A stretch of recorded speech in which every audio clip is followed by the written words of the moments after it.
교회 제가 전하는 샬롬과 또 다른 샬롬을 이제 경험하셨죠. 김도현 장사님 오셔가지고 좋은 시간 주셨고 좋은 은혜의 시간 받았는데 다들 좋으셨죠? 참석하신 분들. 네.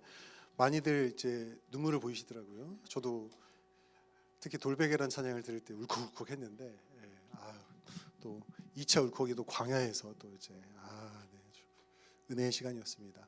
김도현 장사님이 11월 28일에 어떤 교회에서 이제 콘서트 하신다고 저한테 오라고 하시더라고요. 그래서 토요일이죠? 그랬더니 네, 토요일입니다. 목사님 꼭 오시죠? 그래서 토요일이죠? 이렇게 얘기했습니다. 그랬더니 그러시더라고요. 그래서 네, 아무튼 너무너무 가고 싶지만 여러분도 혹시라도 정보가 있으면 공유해 드리도록 하겠습니다. 유튜브에 나비공장 치시면 나와요. 그래서 혹시 기회가 되시면 가셔서 은혜 받으시는 것도 좋을 것 같습니다. 네, 오늘 저희가 주신 말씀 함께 봉독하고 말씀 은혜 함께 누리도록 하겠습니다. 오늘 저희가 함께 볼 말씀은 로마서 1장 24절로 32절 말씀입니다. 로마서 1장 24절로 31절 말씀. 드디어 오늘 로마서 1장이 끝납니다. 네. 제가 이제 여러분이 이제 교독하신 후에 마지막 32절은 합독하도록 하겠습니다. 그러므로 하나님께서는 사람들이 마음의 욕청대로 하도록 더러움에 그대로 내버려 두시니 서로의 몸을 욕되게 하였습니다.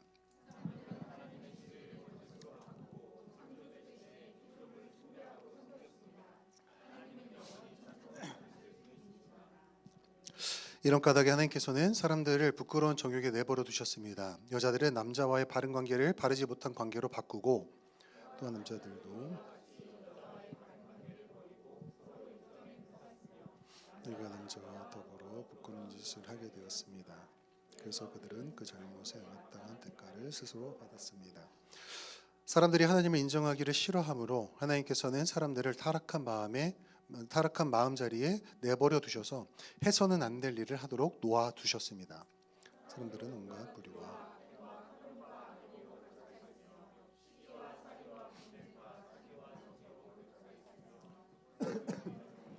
중상하는 자요, 하나님을 미워하는 자요, 불손한 자요, 오만한 자요, 자랑하는 자요, 악을 꾸미는 모략꾼이요, 부모를 거역하는 자요. 함께 있습니다. 그들은 이와 같은 일을 하는 자들은 죽어도 마땅하다는 하나님의 공정한 법도를 알면서도 자기들만이 이러한 일을 하는 것이 아니라 이런 일을 저지르는 사람들을 두둔하기까지 합니다. 아멘. 네, 죄의 마땅한 결과라는 제목으로 함께 말씀의 은혜를 나눠보도록 하겠습니다. 여러분 나름대로 이렇게 직선을 쭉 그어보시면 나름대로 잘 그었다라고 생각할 수 있죠. 그죠? 내가 웬만한 직선은 자한되고 그릴 수 있어 하시는 분들도 있을 거예요. 정말 쫙 끝낸 거. 근데 그렇게 쭉 긋고 나서 자를 가지고 거기에 딱 대보면 어떻던가요? 똑바르던가요? 아니죠. 옛날에는 소한테 쟁기를 매서 밭을 갈았어요. 기억하시는 분도 있을 겁니다. 애써 기억 안 나는 척하지 마시고. 네.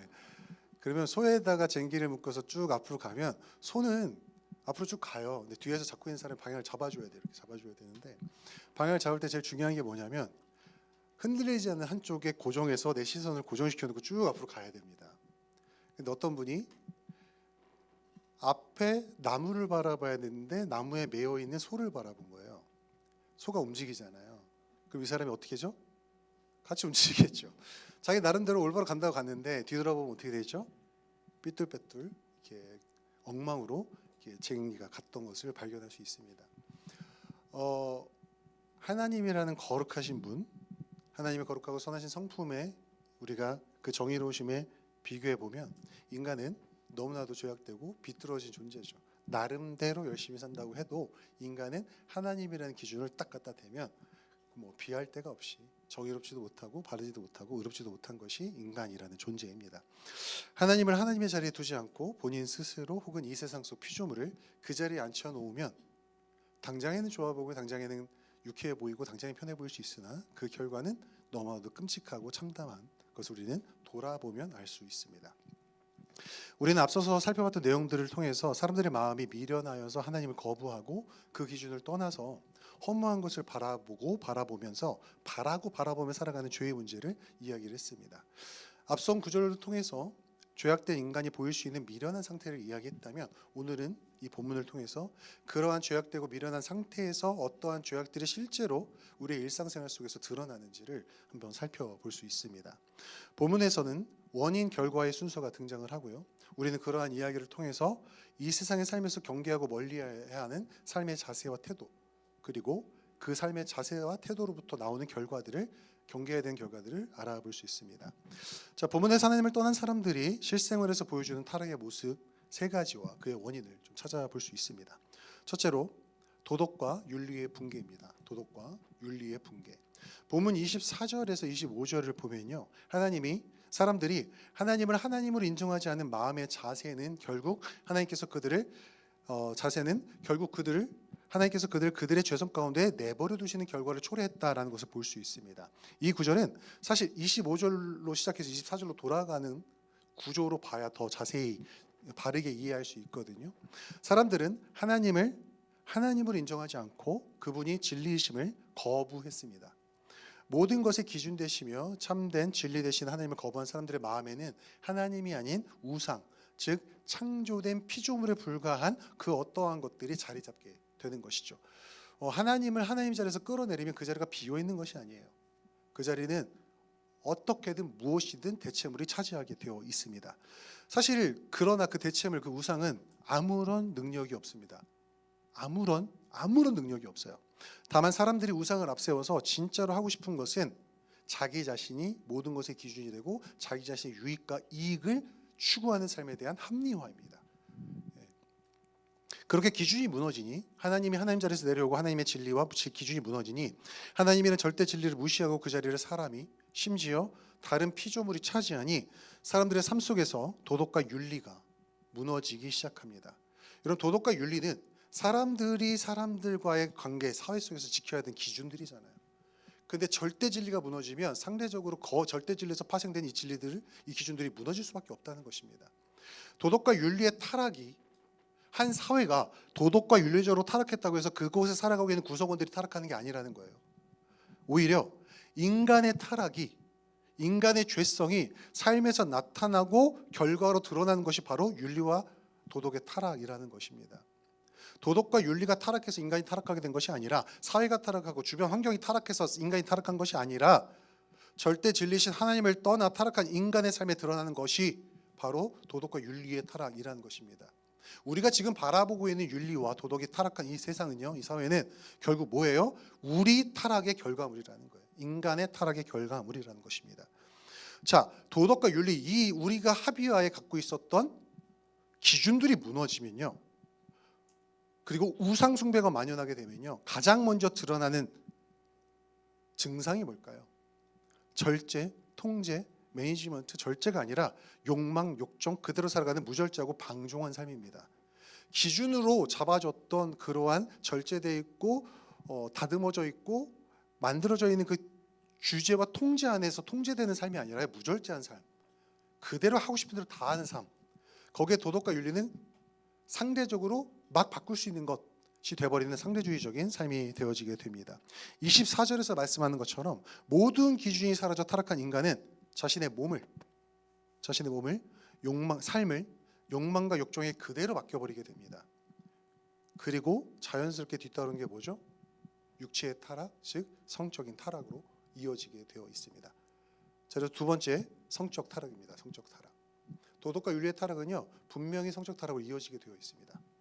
자, 본문 26절로 27절에서 하나님께서는 도덕과 윤리가 무너져 인간이 무절제하고 통제할 수 없는 상태가 되었을 때 가장 먼저 드러나는 현상인 성적 타락을 지적하고 계십니다.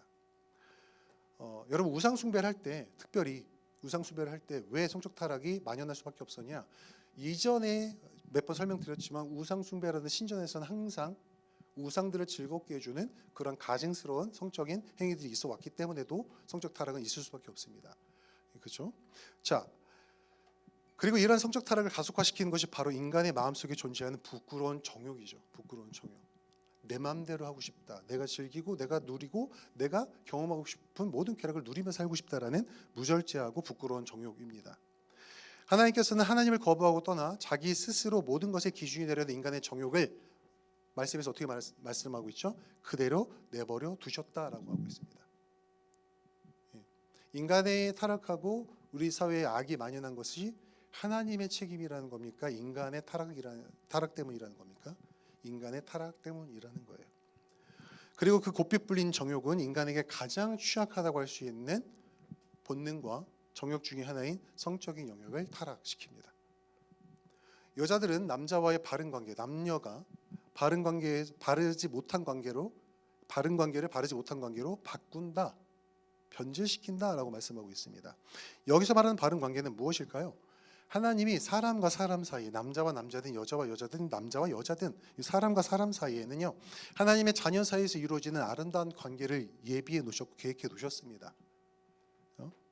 그것은 하나님 중심돼서 서로에게 무언가를 요구하고 막 이런 그런 관계가 아니라 서로가 서로를 향해서 베풀고 그 가운데 거하시는 하나님을 누리면서 사는 건강한 관계 교제였어요. 남녀의 관계는요, 성적인 차원을 떠나서 아름다운 사랑을, 아름다운 우정을, 아름다운 교제를 주고받을 수 있는 관계였습니다. 그리고 그 남녀 중 하나님께서 짝지어 주신 두 사람에게 허락된 축복이 바로 부부 관계이죠. 그렇죠? 이런 성적인 이런 친밀함은요, 이 부부 관계 안에서만 주어졌던 하나님의 선물입니다. 즉 성적 친밀감은요, 부부에게만 특별히 허락된 특별한 축복이었고 즐거움이었다는 것을 우리는 성경을 통해서 볼 수 있습니다.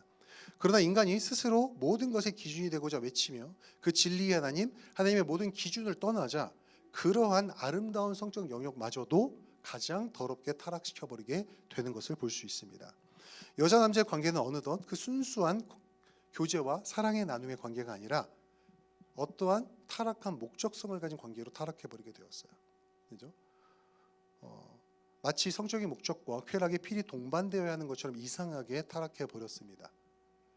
남녀 같이 있으면 뭐야? 이렇게 보는 시선들과 시작해서 아니 그냥 교제하고 우정 나눌 수 있잖아요. 그것들을 이상하게 타락시키는 변질들이 발생하게 됐다는 것입니다.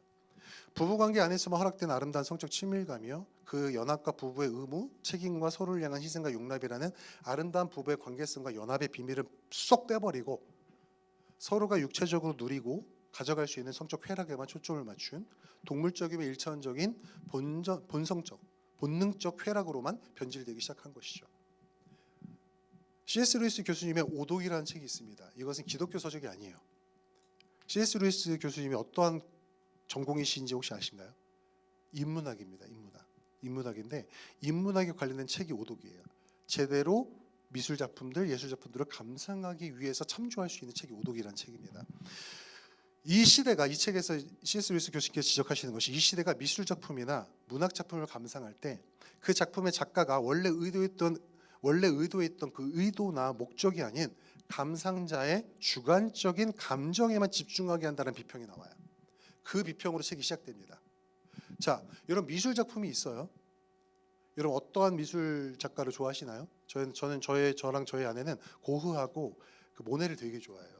그래서 서로 얘기할 때 그런 얘기 많이 나누거든요. 고흐의 그 색감만 얘기. 우리 아내가 미술 전공이다 보니까 잘 못 알아듣지만 아는 척합니다. 저도 그렇지, 그 색감이 너무 좋지. 뭔지 모르면서 그렇게 해요. 근데 모네 막 뭐 잘 몰라요. 근데 막 예쁘잖아 막 이러면서 얘기해요. 자, 근데 미술 작품을 감상할 때 여러분 혹시 미술관 가시면 조금 이제 좀 상식 있어 보이는 젠틀맨이나 우리 그 신사분이나 수녀분들께서 미술 작품에서 딱 이러고 있는 거 보신 적 있으세요?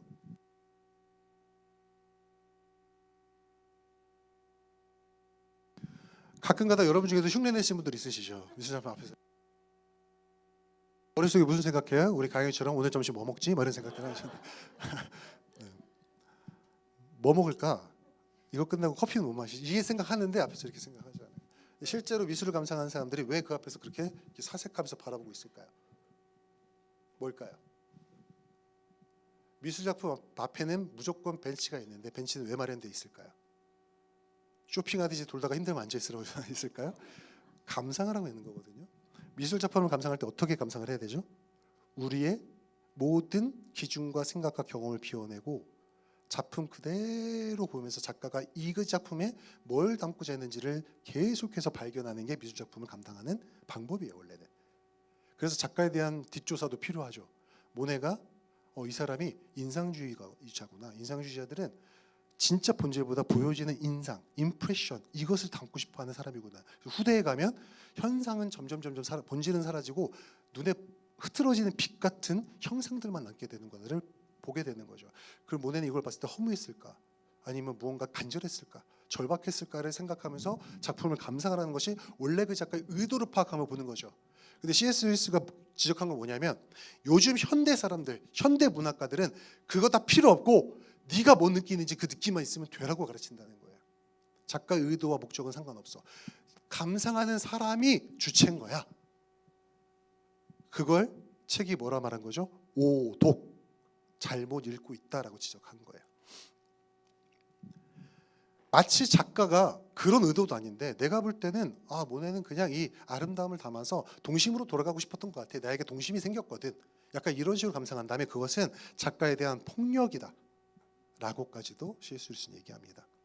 여러분, 사람에 대한 성적 타락, 어떠한 도덕의 타락도 마찬가지입니다. 사도 바울이 말한 것처럼 남녀 간의 관계, 사람과 사람과의 관계, 그리고 부부 관계 안에 허락된 모든 친밀도와 심지어 성적인 친밀감까지도 그 작품의 작가이신 하나님의 의도와 목적이 분명히 있습니다. 자연에도, 여러분의 인생에도, 여러분에게 주어진 모든 재능도 은사도 하나님의 의도와 목적이 있다는 것이죠. 그러나 그 작품을 감상하고 읽어내는 인간이 스스로 그 작품을 어떻게 감상하고 심지어 그 작품의 의도와 목적을 자의적으로 해석하고 부여한 결과가 가장 크게, 가장 더럽게 드러나는 곳이 바로 성적 영역이라는 것이죠. 친밀함을 느끼도록 디자인된 부부라는 관계성, 책임관, 그런 언약은 필요 없고 부부관계는 쏙 빼고 그 안에서 누릴 수 있는 육체적 쾌락만 누리면 돼. 그게 우리 육신을 주신 목적, 우리에게 성적인 욕망을 주신 목적이야 라고 자의적으로 해석해버리는 사람들의 모습을 볼 수 있는 것이죠. 사도 바울은 남녀 관계뿐만 아니라 남자가 남자를, 여자가 여자를 향하여도 동일한 죄악을 범하고 있다라고 말하고 있습니다.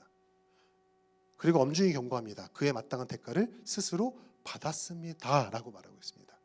이것은 원어적으로 가면요, 현재 진행형이에요. 그에 마땅한 대가를 뭐예요? 대가를 지금 받고 있습니다. 이 문법은 되게 특이해요. 과거에 시작해서 지금까지 읽는 독자들의 시점까지 계속 이어지는 진행형입니다. 이것이 성적 타락은 정서적 문제와 육체적 문제를 동반합니다. 서로가 서로를 향하여 끊임없이 의심하게 됩니다. 혼전, 그러한 타락을 경험했던 사람들이 배우자를 의심하는 빈도는 70%가 넘어가요. 이 사람이 결혼 전에 언약을 맺기 전에도 나에게 그것을 다 허락했는데 나랑 결혼한 후에 나에게 충실할 수 있을까라는 의심을 끊임없이 한다고 합니다. 정서적으로도 피폐해지죠. 육체의 관계는요, 이 성적인 관계는 정서와 정신, 영적 연합을 전제로 하는 부부에게 허락된 것이기에 그러한 영적인 연합과 연합의 비밀 없이 육체적 관계를 나눈다면 정신과 정서와 그리고 영적 건강에 심각한 피해를 입을 수밖에 없습니다. 그게 하나님 만드신 디자인이에요. 그러니 성적 타락이 가면 갈수록 현대 시대에 뭐가 늘어나죠? 정서적, 정신적 질병도 늘어나는 이유입니다. 사도 바울이 말한 그에 마땅한 대가를 스스로 현대 사람들이 받고 있다는 것이 바로 이러한 의미입니다. 자유라고 말하죠. 자기의 선택이라 말하죠. 깨어있다 말하죠. 하지만 아닙니다. 절대 아닙니다. 성적 타락뿐 아니에요. 도덕과 윤리의 모든 타락은 다 거기서부터 비롯됩니다. 하나님이라는 진리를 떠나 타락한 인간에게는 이렇게 도덕과 윤리의 타락 그리고 성적 타락이 반드시 따라오게 되어 있습니다. 여러분, 이 시대를 돌아보세요. 얼마나 더럽고 추악한 시대를 우리가 살고 있습니까? 그렇죠? 너무나도 더럽고 추악한 시대에 살고 있습니다. 그리고 본문에서는요, 마지막으로 그러한 타락이 우리 일상을 어떻게 망가뜨리는지를 경고하고 있습니다. 셋째, 타인을 향한 악행입니다. 타인을 향한 악행. 본문 28절로 32절까지의 말씀에서 사도 바울은 일반적으로 악한 마음 4가지 그리고 이 시기라는 감정을 포함해서 그것 악한 마음으로부터 파생되는 5가지 악한 감정, 그리고 하나님을 모르는 세속에 속한 사람들이 그러한 마음과 감정을 통해서 타인에게 범하는 12개의 악행에 관해서 이야기하고 있습니다. 완벽하시며 선하신 하나님을 떠난 사람은 해야 할 일을 하지 않는 죄를 범하기도 하지만요, 해서는 안 될 일을 저지르는 죄를 범하기도 합니다. 해야 할 것을 안 하는 것도 죄지만 해서 안 되는 것을 하는 것도 죄라는 것이죠. 그리고 사도 바울은 하나님께서 그들의 타락한 가운데 그렇게 살아가도록 내버려 두신다라고 말하고 있습니다. 정말 무서운 말이죠. 정말 무서운 말입니다.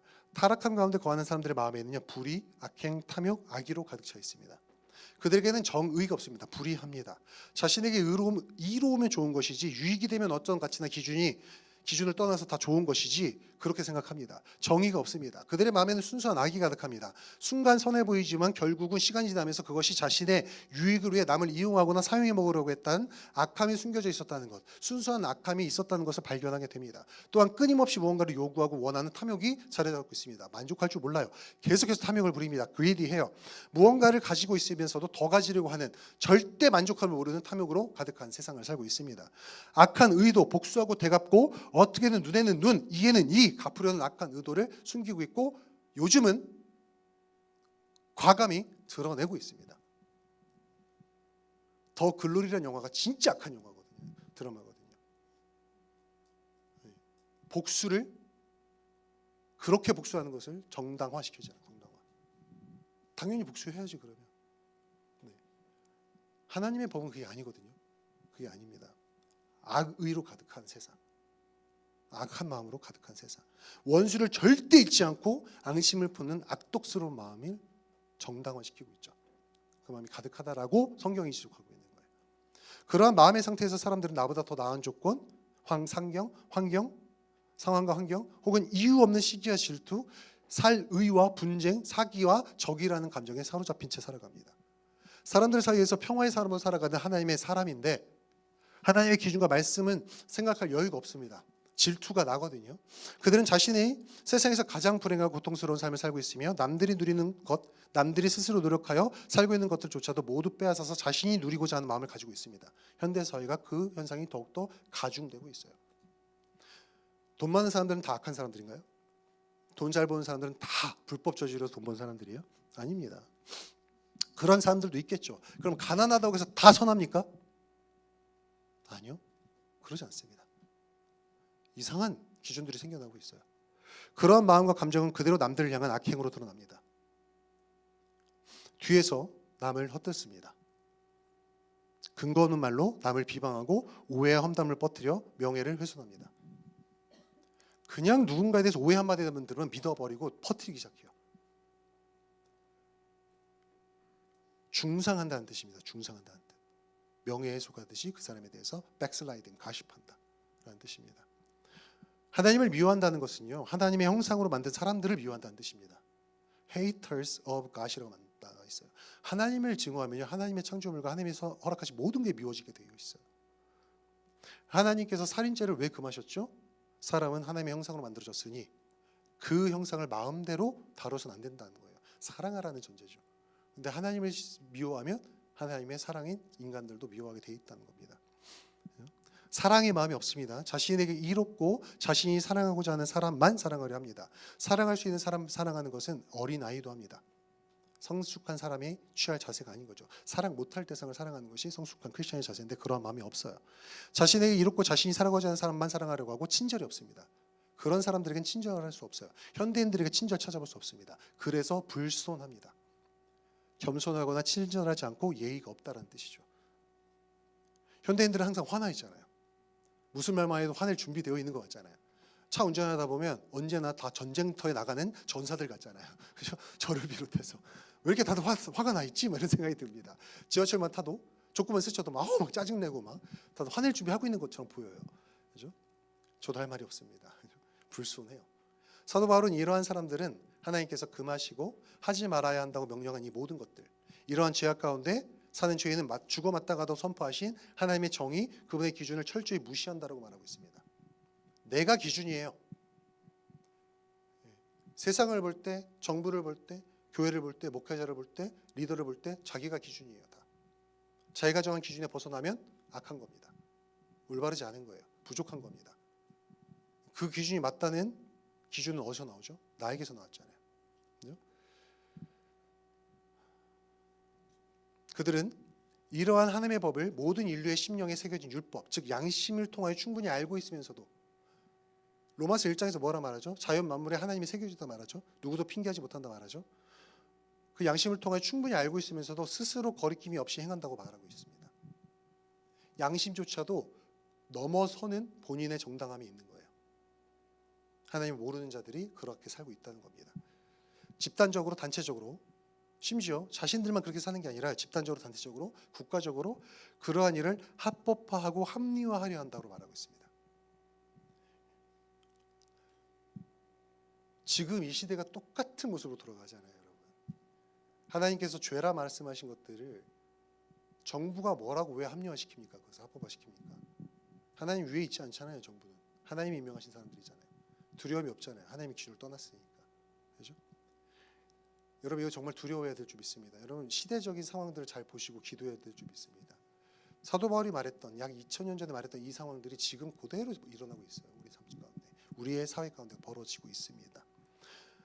사랑하는 여러분, 하나님을 떠나 타락과 죄악 가운데 머무는 하나님을 모르는 자들, 구원을 받지 못한 자들, 인간은 이런 악한 모습을 보일 수밖에 없다라고 하나님께서 내버려 두셨다라고 사도 바울이 말하고 있습니다. 그런데 문제는요,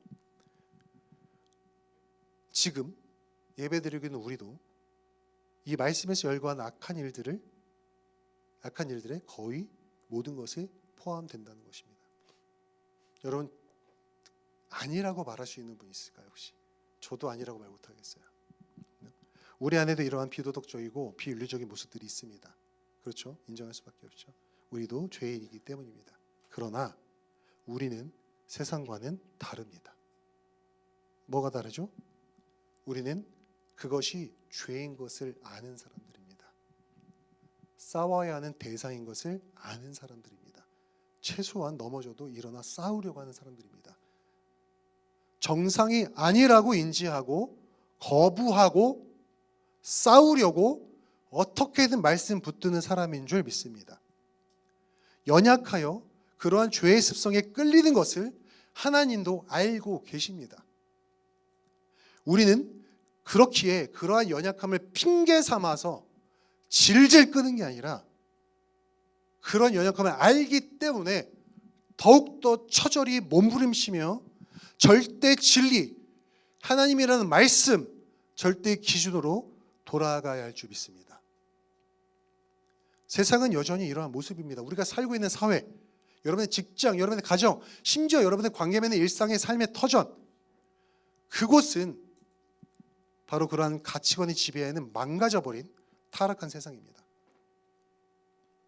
그런 말이 있어요. 정신 차려 이 각박한 세상에서 라는 말이 있습니다. 가끔 저 스스로에게 외치는 말이에요.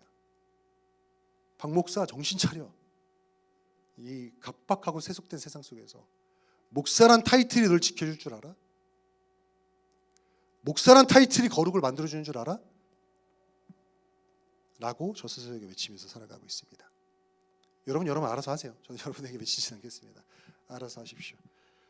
그런 세상을 살아가면서 우리는 오늘 말씀이 주신 교훈을 반드시 기억해야 할 줄 믿습니다. 이런 악행과 이러한 악한 마음, 악한 감정은 하나님께서 하나님의 자리에 계시지 않을 때 벌어지는 일입니다. 하나님이 마땅히 계셔야 하는 내 인생의 주인의 자리에 안 앉아 계시면 벌어지는 일이라는 것입니다. 세상 사람들에게만 벌어지는 일이 아닐 수 있다는 것입니다. 교회 안에 있으나 여전히 내가 그 주인의 자리에 앉아서 주인 행세하는 사람들이 있습니다. 저도 그럴 수 있어요. 항상 경각심을 갖습니다. 여러분, 여러분의 마음의 주인은 누구십니까? 여러분의 삶의 통치권은, 삶의 결정권은, 절대적인 주권은 누가 쥐고 있습니까? 여러분은 누구의 종, 자녀, 백성입니까? 세상의 약함을 보며 탄식하고 마음 아파하며 그들을 위해 기도해야 합니다. 마태복음 5장에 애통하는 자가 복이 있나니 그들이 위로함을 받을 것이라는 말씀이 있습니다. 이 애통에는요 3가지의 카테고리가 있어요. 첫 번째, 나의 죄성을 보고 애통해야 된다. 두 번째, 내 주변에 사는 모든 사람들도 그러한 죄성을 갖고 있는 죄인이라는 것을 보고 그들을 위해 애통해야 된다. 셋째, 우리가 모여 사는 세상이 죄악으로 가득할 수밖에 없음을 그러므로 인정하고 인지하고 애통해야 된다는 3가지 카테고리의 애통함이 들어있어요. 우리는 세상을 보고 애통해야 할 줄 믿습니다. 그러나 동시에 세상만 향해서, 주변을 향해서만 애통하는 것이 아니라 우리 마음을 날마다 말씀으로 점검하면서 우리 스스로를 위해서 날마다 애통하며 기도해야 할 줄 믿습니다. 우리 마음의 주인의 자리는 오직 하나님만 앉으셔야 하는 자리입니다. 여러분 그 자리에 지금 누가 앉아 계십니까? 두려운 마음으로 스스로에게 자문해 보시기를 부탁드립니다. 사도 바울이 이렇게 말하는 것은요, 복음의 능력과 하나님의 의를 강조하기 위함입니다. 정죄하기 위함이 아닙니다. 이런 설교를 할 때마다 제가 마음이 불편해요. 왜냐하면 어떤 분들은 자기를 타겟팅한다고 생각하거든요. 그렇게 설교할 것 같으면 설교 안 합니다. 네, 오해 안 해주셨으면 좋겠어요. 그러나 찔림이 있다면 하나님께 주신 찔림이니 돌아와 보시길 바랍니다. 설교 잘 듣고 계신 거예요. 그런 찔림 받으시면. 목사님 나들으러 가시네? 잘 듣고 계신 거예요. 저는 기호진 담임 목사님 설교 항상 그렇게 듣습니다. 아, 목사님 나들으러 가시는구나. 나들으러 가시는구나. 여러분 찔림이 있으면 회복이 기다리고 있다는 겁니다. 찔림이 있다면 은혜가 기다리고 있다는 겁니다. 찔림이 있다면 변화가 기다리고 있다는 겁니다. 제발 여러분 우리 기준 내려놓읍시다. 우리 기준 좀 내려놓읍시다. 제발. 판단과 정죄를 내려놓고 하나님 앞에 겸손하게 서서 주의 말씀으로 살아내는 우리가 되기를 소망합니다. 아멘이시죠? 옆에 분에게 이렇게 도전 한번 해보실까요? 말씀으로 살아갑시다. 네, 우리 찬양하고 기도함으로 주님 앞에 나아가도록 하겠습니다.